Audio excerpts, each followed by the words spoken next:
What is up, everybody? It is your boy. Happy Thursday. Welcome to the latest and greatest episode of Walking and Talking with Pete. Been a while since I've done a walking and talking video. Well, because it's been hotter than the seventh circle of hell all summer long. So I've been doing my walking and talking sitting on my back porch for the most part. But I figured why not do it today, even though it is hot, because I don't have internet in my house. I haven't had internet at my house since about 2 o'clock yesterday afternoon. I've never really had a problem with my internet since we moved in the house we're in now, except for I think one time like 2 years ago, it wasn't working and they came and like switched the router out, and it's been fine ever since then. So I don't have a whole lot of complaints about my internet service over the past 5 years as a whole. But one complaint that I do have is that we use a local cable/internet service here in this area. So it's not Comcast, it's not Time Warner, it's not one of those big national companies. Locally owned, locally operated. And their offices close at 5 o'clock. And they don't open again the next day until 8:30 a.m. So if you have a problem with cable or internet between those hours, 5 and 8:30 a.m., you're shit out of luck.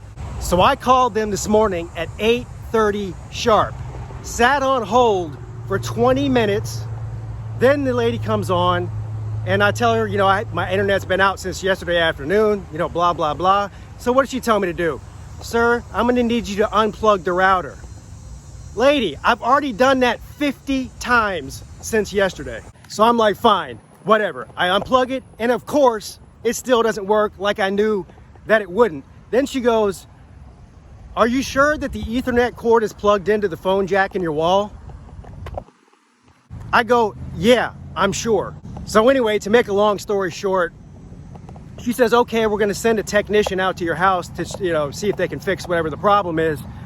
She gets my phone number and she says, yeah, he's gonna call you and let you know when he's gonna be there. Well, right now it is 10:15 or 10:16 on the dot.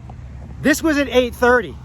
I still haven't got a phone call from anybody. Now I know not having the internet for whatever it is, 18 hours isn't the end of the world, but I rely on the internet to make a living. My wife relies on the internet to make a living.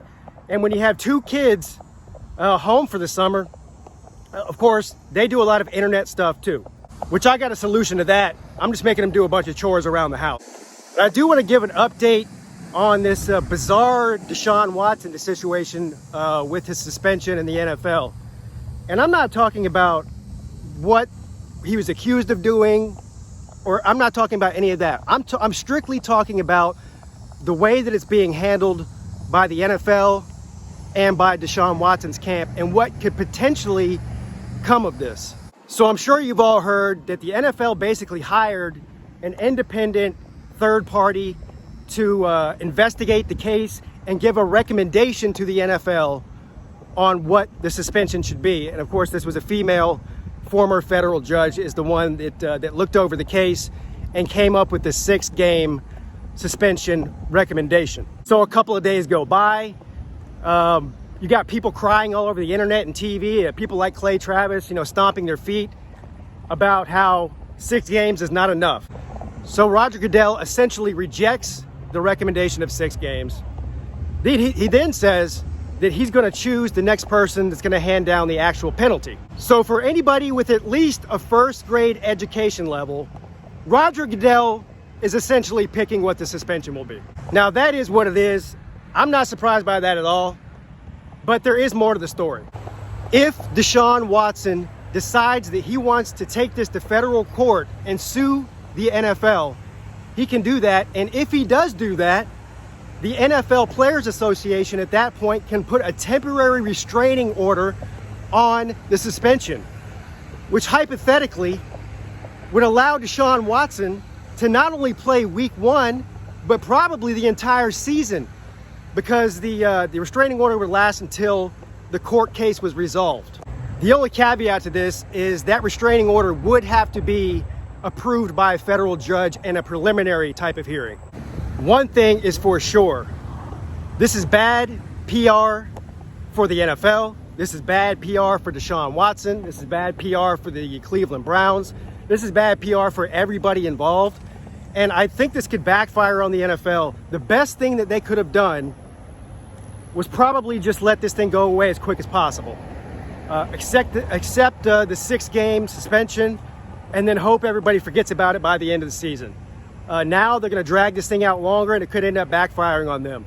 So hey, look, we've never seen anything like this, quite like this, in the NFL before. That's the reason it's so interesting. So from a legal standpoint and all of that, we'll be keeping an eye on it, just because of there's no precedent set for it. This is a one-of-a-kind type of situation. Anyway, guys, I'm gonna get out of here. I'm gonna go home and get mad about the internet not being on. Your boy's checking out.